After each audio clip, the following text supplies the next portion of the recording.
ফের বন্যার আশঙ্কা লাভপুরের ঠিবা অঞ্চলে জলমগ্ন গ্রাম বিপাকের সাধারণ মানুষ। লাভপুর বছর ঘুরতে না ঘুরতেই ফের বন্যার আতঙ্ক ঘিরে ধরল বীরভূমের লাভপুর ব্লকের ঠিবা অঞ্চলকে। লাগাতার বর্ষণের জেরে কুয়ে নদীর জলস্তর বৃদ্ধি পেয়ে আশেপাশের একাধিক গ্রামে ঢুকে পড়েছে জল। লাভপুরের বাক্সিনা থেকে কিনাহাট যাওয়ার রাস্তার ওপরও বাড়তে শুরু করেছে জল।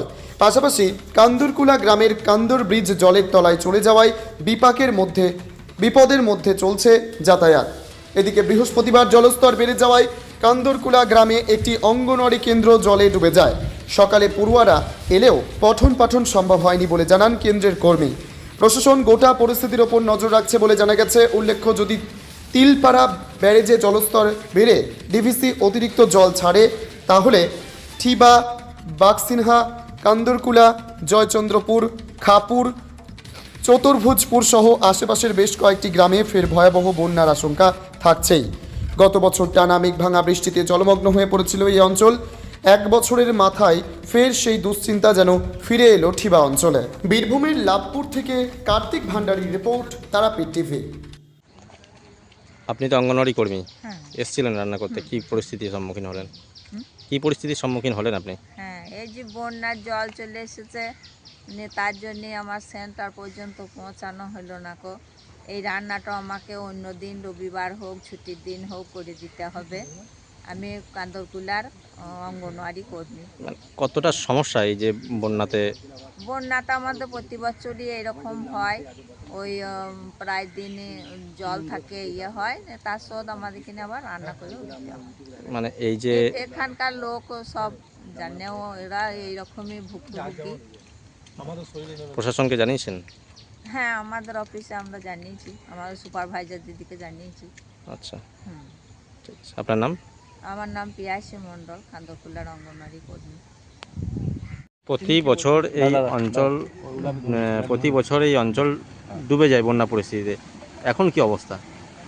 এখন যে অবস্থা, কালকের থেকে আজকে প্রচণ্ডভাবে জল বেড়েছে।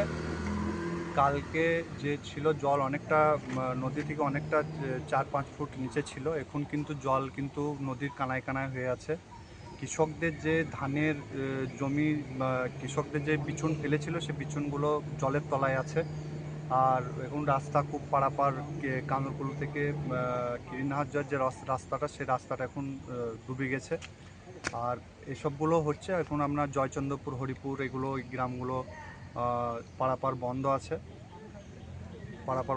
আর ইরিগেশন দপ্তরকে বলা হয়েছে যেন বাঁধগুলো পরিদর্শন করে যেন কোনো জায়গায় ধস না নামে বা কোনো জায়গায় ধসে যেন না যায়, সেই ব্যবস্থাটা যেন ইরিগেশন দপ্তর যেন করে, যেন কোনো জায়গায় অঘটন যেন না ঘটে, সেই ব্যবস্থাটা ইরিগেশন দপ্তরকে বলা হয়েছে। বা আমার বিধায়ককে আমি ফোন করেছিলাম বিষয়টা, উনি কালকে আসবেন, কালকে উনি পরিদর্শন করতে আসবেন। আর যেসব গ্রামগুলো গত বছরে আপনার যে বল্লামপুরে যেভাবে বন্যাতে গোটা গ্রাম ভেসে গিয়েছিল, আমরা বোটে ডুবে, ডিএম সাহেব ছিল, আমাদের এমএলএ সাহেব ছিল, এমপি সাহেব ছিল, রাজ্য সব এমপি ছিল, টোটালটা আমাদের ব্লক সভাপতি ছিল। বোটে থেকে ডুবে মানে আমরা মারাও যেতে পারতাম, এইরকম ভয়ঙ্কর অবস্থা ছিল। তার যেন আমি সেটাই বলতে চাইছি, ইরিগেশন দপ্তরের কিন্তু ভূমিকাটা বেশি। তার যেন কোনো গ্রামে, যেন কোনো গ্রাম দিকে বা কোনো মাঠের দিকে যেন বাঁধ যেন না ধসে, সেটা যেন ওনারা দেখবেন। বা আমাদের গ্রামবাসীরাও দেখছেন কোনো জায়গায় কোথাও ধস নেমেছে কি না কিছু, সেটা ইরিগেশন দপ্তরকে আমি এসও সাহেবকে জানানোর জন্য আমি ফোন নাম্বার সবারই দিয়ে দিচ্ছি, যেন ফোন করে তাদেরকে জানানো হয়, সেই ব্যবস্থাটা যেন করা হয়। চাষিদের জমি এখন জলের তলায়, কি বলবেন? চাষিদের এখন জমি জলের তলাতে আছে। বিষয়টা হচ্ছে আপনার যে বিচুনটা ফেলেছে সে বিচুনটা কিন্তু নষ্ট হয়ে যাবে, আবার নতুন করে বিচুন ফেলতে হবে মানুষকে, এটাই। প্রশাসনের দিক থেকে কতটা তৎপরতা নেওয়া হয়েছে যে পরিস্থিতির উপর? প্রশাসনের দিক থেকে বিডিও সাহেব বারবার ফোন করছেন, বিডিও সাহেবের একটা আধিকারিকের গাড়ি এসেছিলেন, তারাও পরিদর্শন করে গেছেন, আমি ছিলাম তখন। বা বিষয়টা তারাও, বিডিও সাহেবের ভূমিকাটা খুবই ভালো, খারাপ কিছু নেই। বা আমাদের বিধায়কেরও সুন্দর ভূমিকা। বিষয়টা উনিও ফোন করে আমাদের খোঁজ খবর নিচ্ছেন, কি পরিস্থিতি আছে, কি গ্রামে আছে, সেই কারণে বিধায়ক সাহেব পাঠিয়েছেন, আমরা পরিদর্শন করে বাঁধগুলো দেখছি কী পরিস্থিতি আছে। গত বছরে একই মাসে 3বার বাঁধ ভেঙেছিল, কিন্তু এইবার এখনো পর্যন্ত সেরকম কোনো খবর নেই, কতটা আতঙ্কের মধ্যে দিন কাটাচ্ছে যে মানুষ টিবা অঞ্চলের মানুষ 17টা গ্রামের মানুষই আতঙ্কের মধ্যে আছে।